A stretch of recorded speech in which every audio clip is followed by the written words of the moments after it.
Buenas tardes para todos. En el día de hoy vamos a hablar de las tipologías textuales y sobre el resumen.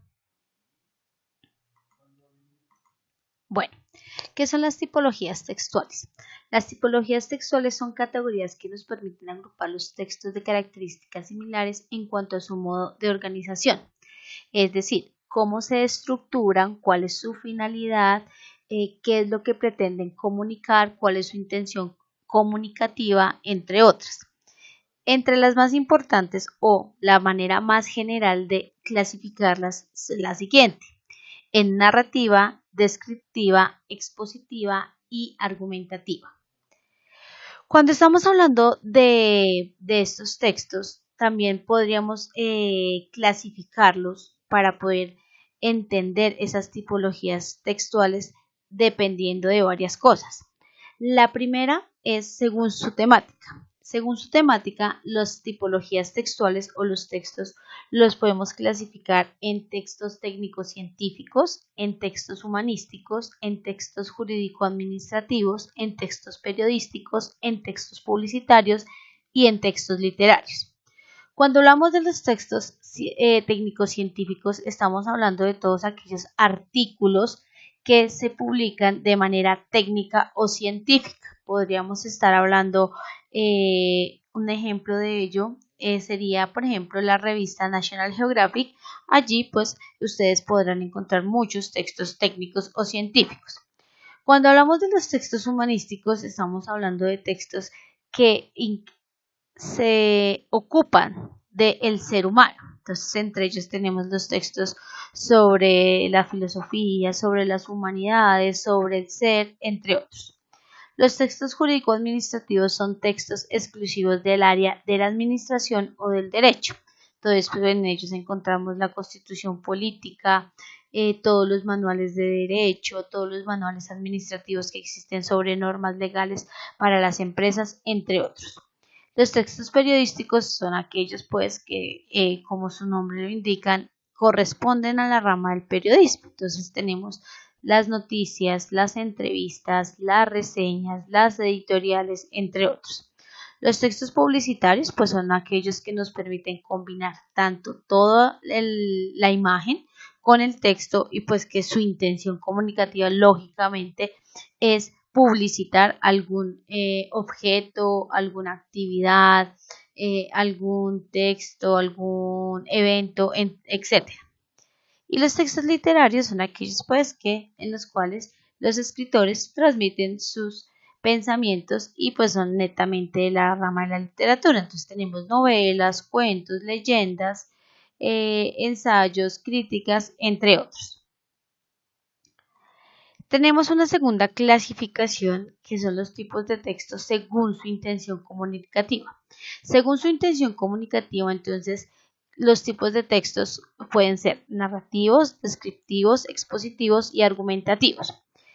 Como lo que se tiene en cuenta en esta clasificación es la intención, entonces cuando estamos hablando de un texto narrativo, lo que queremos dar es a conocer un suceso.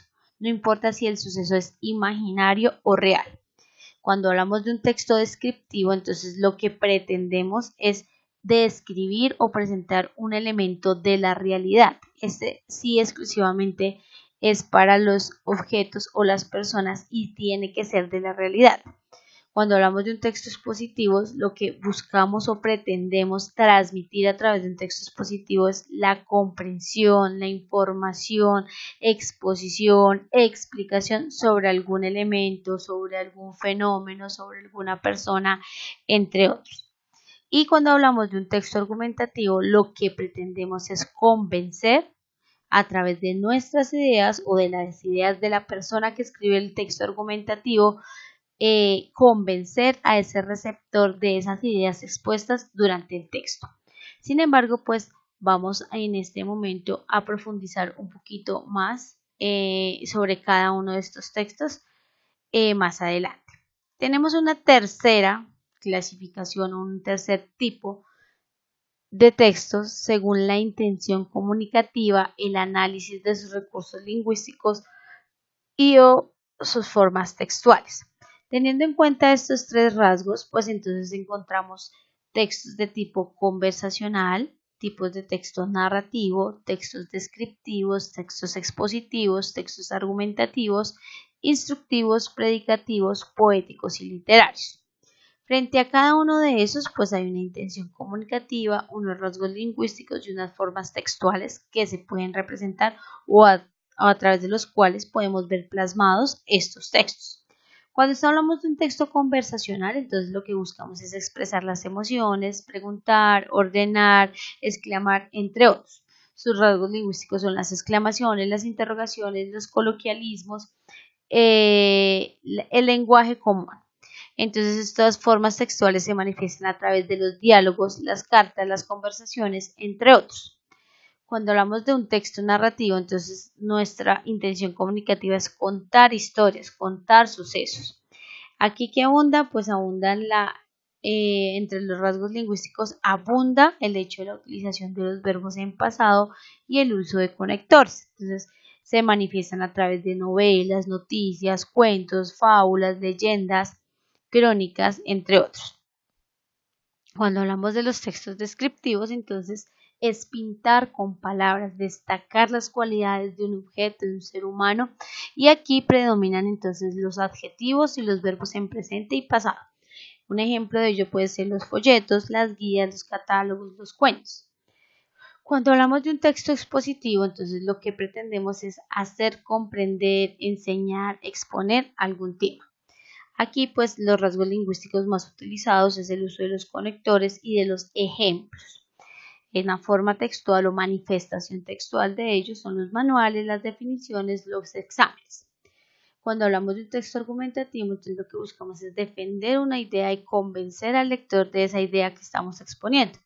Acá pues como rasgo lingüístico se emplea muchísimo el uso de conectores, la sintaxis compleja y ordenada. Es evidente en fuentes como los discursos, los artículos de opinión, las editoriales, los artículos de divulgación, los ensayos, entre otros. Cuando hablamos de un texto instructivo, entonces lo que se pretende es ordenar y informar para recomendar. Aquí, entre los rasgos lingüísticos, se destaca el uso de los imperativos y de las oraciones exclamativas. Entonces son formas o ejemplos de ello, las leyes, las normas, las recetas de cocina, etc. Cuando hablamos de un texto predicativo, lo que buscamos es anticipar o predecir. Aquí, entonces, pues en los rasgos lingüísticos lo que prevalece es el uso de futuros y condicionales, o del tiempo futuro y los condicionales.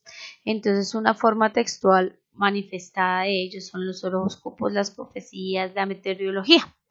Y por último tenemos los textos poético-literarios, que lo que buscan es expresar belleza. ¿A través de qué? Del uso de todos los recursos literarios, léxico, complejidades, metáforas, entre otros, que nos ofrece el lenguaje para poder manifestar esas ideas. Entonces, la forma textual en la que podríamos ver ese texto poético-literario son los géneros literarios, la publicidad, y cuando hablo de géneros literarios me estoy refiriendo a novelas, teatro, poesía, retórica, entre otros ejemplos que podríamos encontrar dentro del mundo literario. Vamos a adentrarnos ahora sí y a explicar más profundamente y nos vamos a guiar sobre todo en esta clasificación de los textos. Entonces vamos a explicar en qué consiste un narrativo, un descriptivo, un expositivo, un argumentativo más profundamente y pues a ver algunos ejemplos para que nos quede más claro. Cuando hablamos de textos narrativos, entonces son los textos en los que se cuentan un acontecimiento real o imaginario que ocurre a unos personajes en un tiempo y en un espacio definido. Son tres características que debemos tener en cuenta a la hora de escribir o de interpretar un texto narrativo: sus personajes, su tiempo y su espacio. Los personajes pues son las personas que en su momento ejecutan las acciones. El tiempo pues pasado, presente o futuro en el cual se desarrolla la historia. Y el espacio es el lugar o los lugares que hacen parte pues de esta narración. Siempre debemos tener en cuenta que hay una historia y un relato o trama. Entre los textos narrativos también encontramos una subclasificación y ellos pueden ser ficticios o reales, puesto que es una característica de estos textos. Pero también debemos entender o tener claro que los textos se pueden dar de forma oral o escrita. Cuando hablamos de textos orales ficticios, entonces encontramos los chistes y los cuentos tradicionales. Pero cuando hablamos de escritos ficticios, entonces encontramos las novelas y los cuentos literarios. Cuando hablamos de textos orales reales, encontramos las narraciones cotidianas, las retransmisiones deportivas. Y cuando hablamos de textos escritos reales narrativos, encontramos las biografías, las noticias periodísticas, las crónicas históricas. Veamos un ejemplo de un texto narrativo.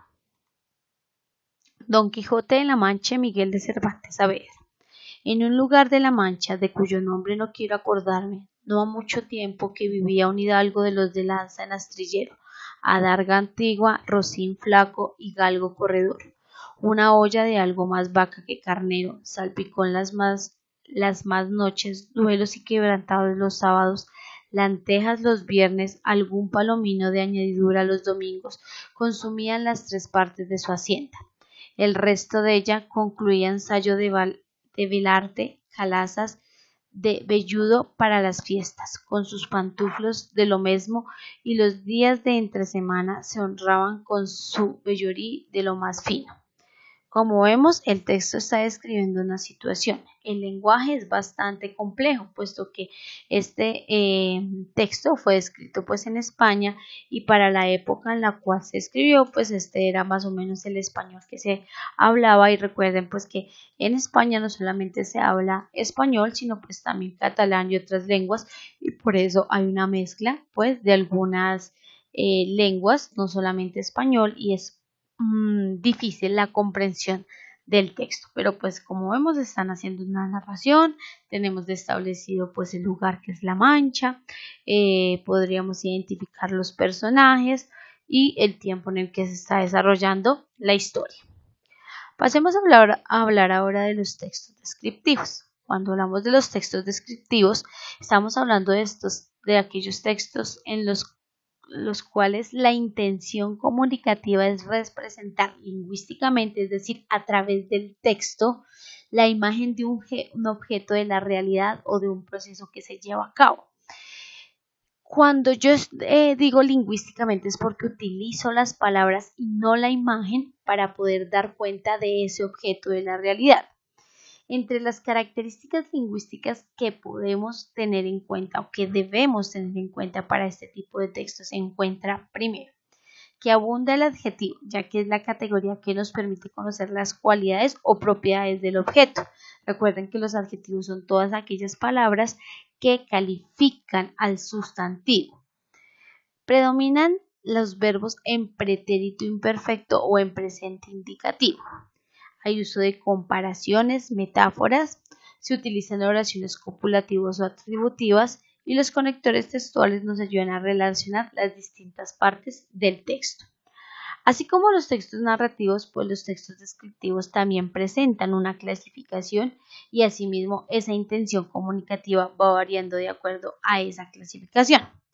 Entonces, según sus clases, tenemos la posografía, la etopeya, el retrato, el paralelo, la topografía literaria, el paisaje literario, la descripción de un objeto. Cuando hablamos de la posografía, entonces estamos hablando de la descripción del aspecto exterior de una persona o de un animal. Cuando hablamos de la etopeya, entonces hablamos de la descripción de las cualidades morales, costumbres y acciones de una persona. Cuando hablamos de un retrato, entonces hablamos de la descripción física y moral de una persona. Cuando hablamos del paralelo, hablamos de la descripción comparada de 2 o más seres, no importa si son personas, animales u objetos. Cuando hablamos de la topografía literaria, estamos hablando de la descripción de un lugar o de un terreno. Cuando hablamos del paisaje literario, hablamos de la emocionante descripción que podemos encontrar de un sector de la naturaleza dentro de un texto. Y cuando hablamos de la descripción de un objeto, entonces hablamos de las características de ese objeto. Entonces, a través de la descripción podemos entonces hacer uso tanto o describir tanto personas, objetos o animales, y para cada una de ellas pues existe una clase y esa es la que se debería emplear. Miremos el ejemplo. Electroscopio de panes de oro.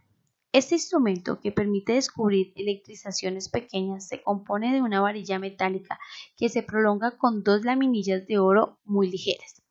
La parte inferior de la varilla y las laminillas de oro estén encerradas en un recipiente metálico denominado caja, cuyas dos caras opuestas tienen una parte de vidrio, a fin de que puedan verse las laminillas.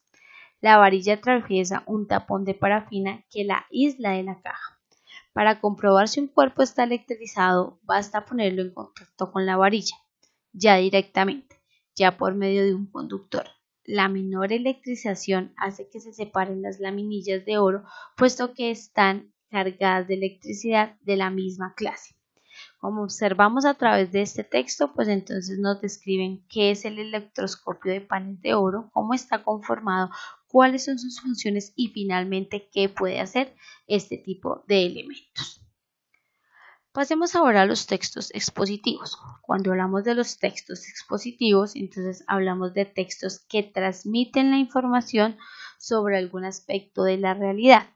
Puede adoptar distintas formas según el género textual al que pertenezca, una carta, un trabajo, un monográfico, una ponencia, entre otros. Y suelen insertar secuencias descriptivas, argumentativas, entre otras, es decir, que puede utilizar, pues en algunos casos, dependiendo la intencionalidad, la extensión y el estilo del autor, pues algunas de otras secuencias o de otras tipologías se pueden incluir en este. Básicamente, el texto expositivo, pues, se estructura en tres partes: una introducción, un desarrollo, una conclusión. Cuando hablamos de esa introducción es porque en la introducción presentamos el tema y abordamos el punto de vista que vamos a trabajar a través de esa exposición. Dentro del desarrollo, entonces ya sabemos que la parte fundamental, ya que allí es donde se va a desarrollar toda la exposición de lo que yo haya escogido realizar. Para ello puedo utilizar enumeraciones, puedo utilizar preguntas y respuestas, comparaciones, párrafos de causa y consecuencia o hacer una ordenación cronológica. Y finalmente encontramos la conclusión, que es el cierre del texto, resumiendo los aspectos más relevantes, teniendo en cuenta cómo abordé el tema a partir del desarrollo. Veamos un ejemplo. Extracto de la biografía de Napoleón Bonaparte.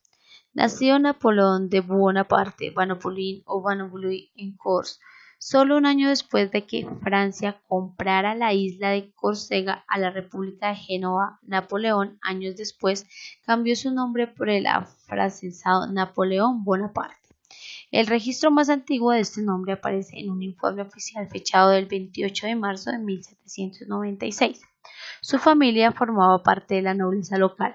Su padre, Carlo Bonaparte, abogado, fue nombrado en 1778 representante de Córcega de la corte de Luis XVI, lugar donde permaneció por varios años, por lo que fue su madre, María Leticia Ramolino, la figura fundamental de su niñez. Entonces, una biografía o el extracto o el resumen que acabamos de hacer de la biografía de Napoleón Bonaparte es un buen ejemplo para ver la exposición de un texto.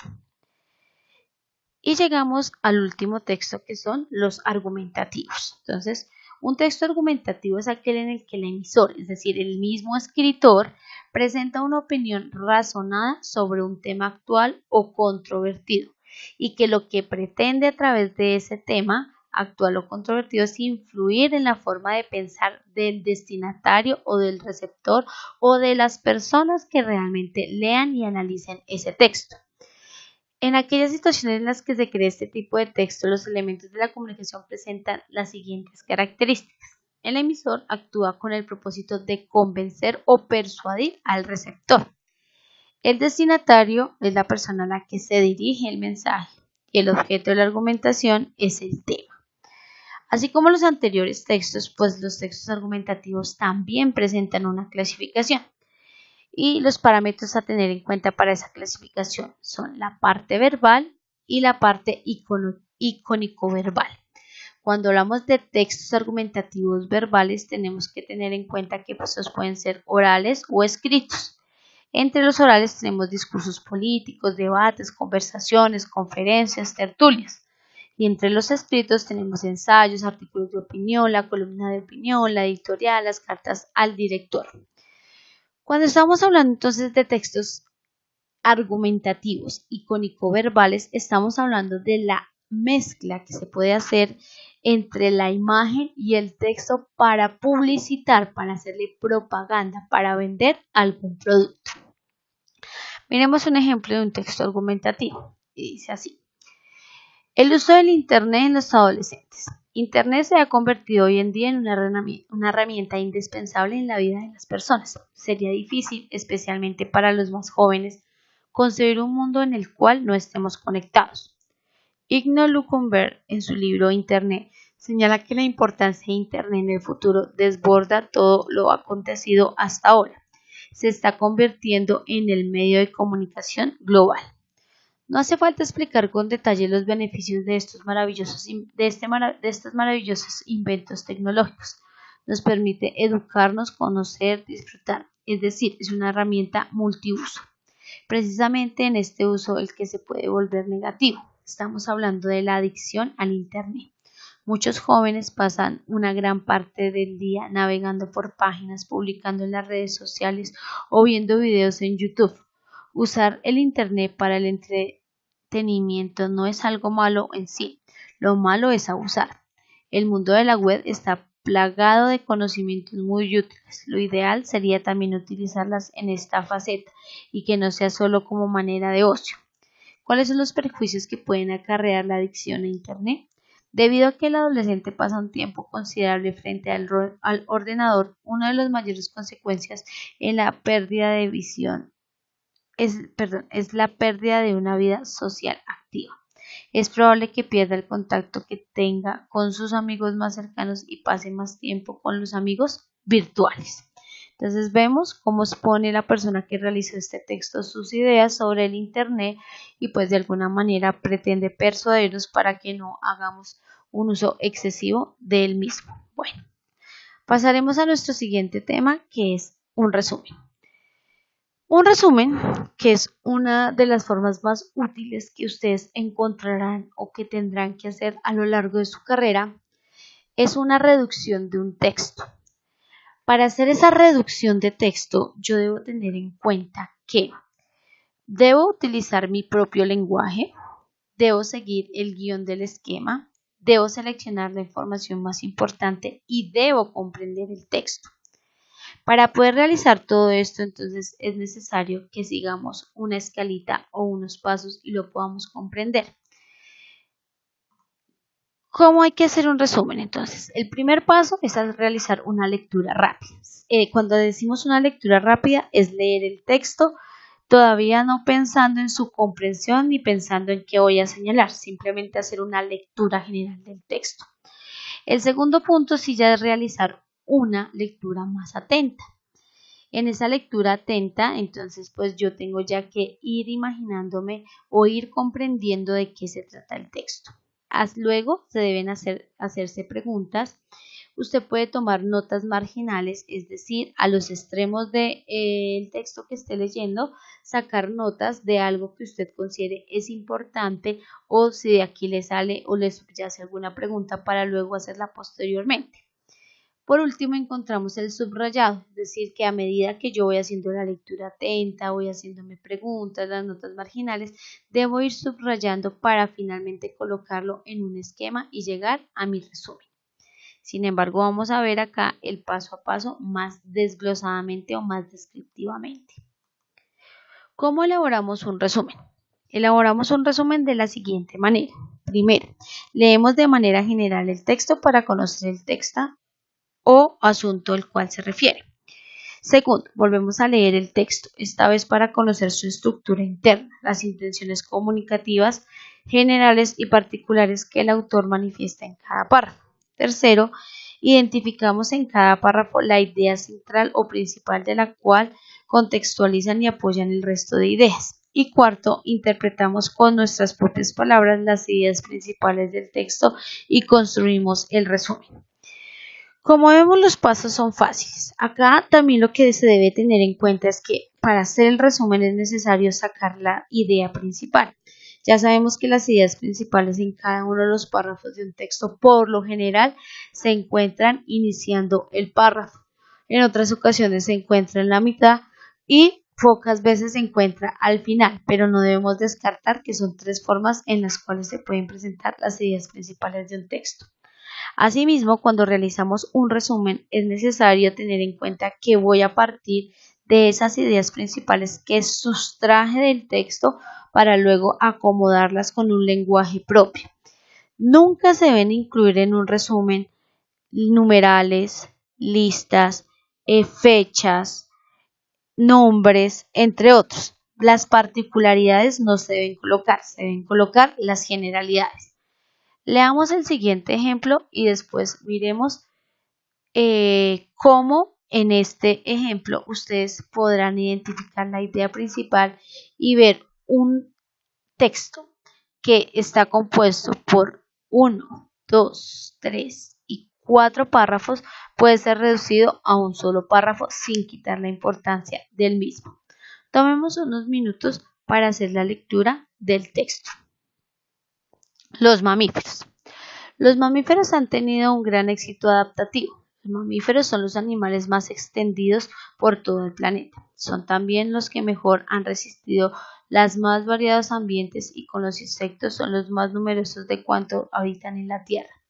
Hay varias razones que explican este éxito. La primera causa reside en que los mamíferos tienen un gran cuidado de sus crías, de tal manera que las protegen de los depredadores, se ocupan de sus alimentos e incluso las instruyen.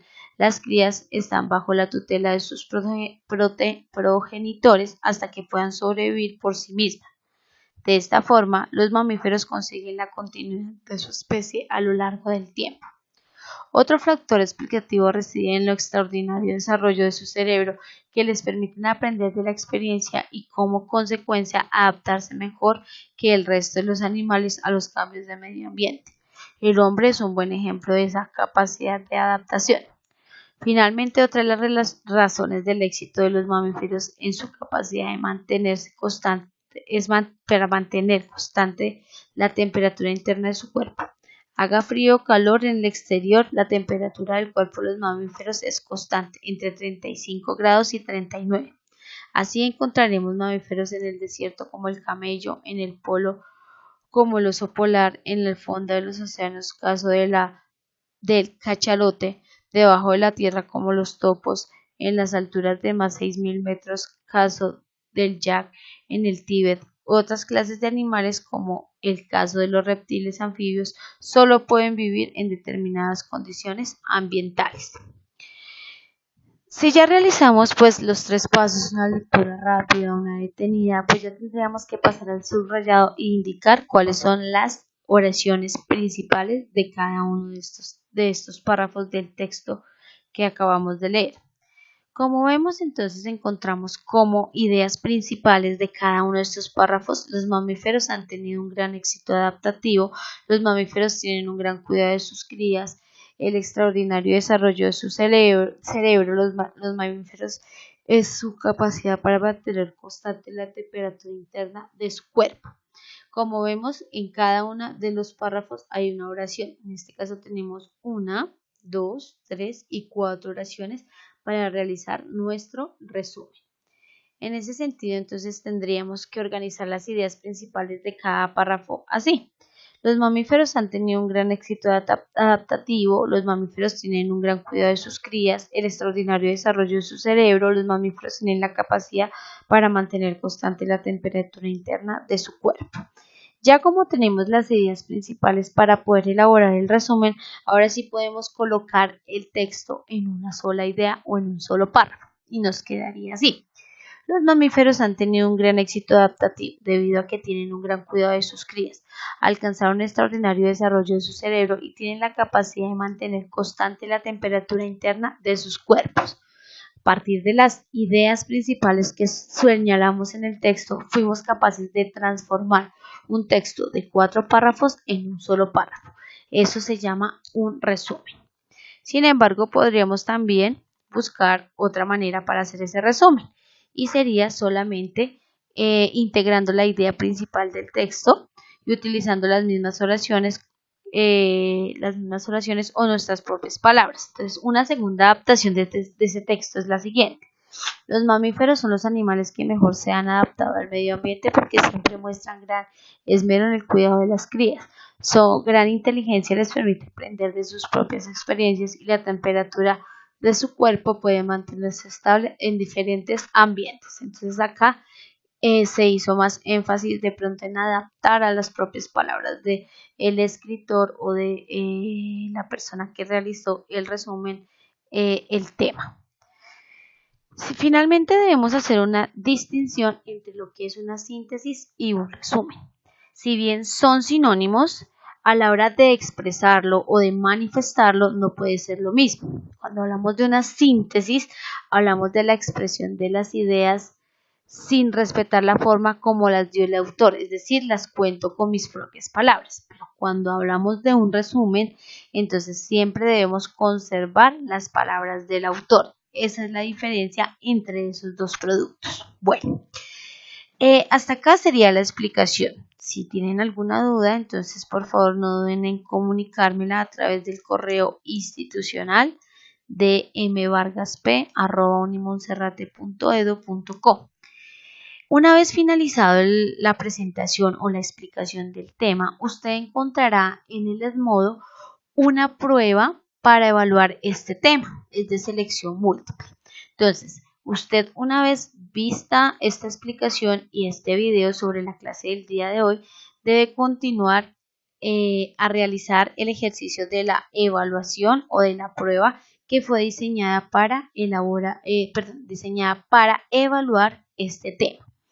En la siguiente clase pues ya nos veremos y daremos las indicaciones de la próxima clase y también daremos las pautas para el trabajo final de este semestre. Agradezco su atención y les deseo una feliz tarde a todos.